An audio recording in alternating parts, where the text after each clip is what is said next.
কেউ যদি ব্যাংকে চাকরি করে, যে ব্যাংকটা সুদি ব্যাংক, কিংবা লাইফ ইন্স্যুরেন্স চাকরি করে যেটা সুদের সাথে জড়িত, তাহলে তার ওই টাকা দিয়ে কোরবান দিলে তার কোরবান হবে না, তার সাথে অন্য কেউ দিলে কারো হবে না। এজন্য সুদি ব্যাংকে চাকরি করা হারাম।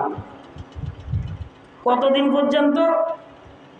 কিতাবে আসছে যতদিন পর্যন্ত তার স্বচ্ছ হালাল চাকরি পাওয়া আগ পর্যন্ত।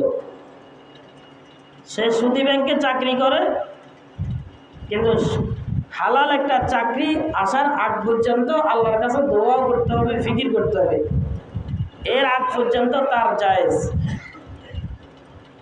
তার ভালো একটা পথ থাকলে সেটা না জায়েজ। এখন কোরবানদাতা কোরবানি দিবে, কিন্তু তার টাকা সৌদি ব্যাংকে চাকরি করে বা লাইফ ইন্স্যুরেন্স চাকরি করে, এই টাকা ছাড়া অন্য যদি টাকা থাকে, তাহলে সে ব্যক্তি কোরবান দিলে নিজে দেখ কিংবা অংশীদারি কারো সাথে দেখ, জায়েজ হবে। আর আকলা কোনো ভিউর টাকা না থাকলে তার কোরবান জায়েজ হবে না।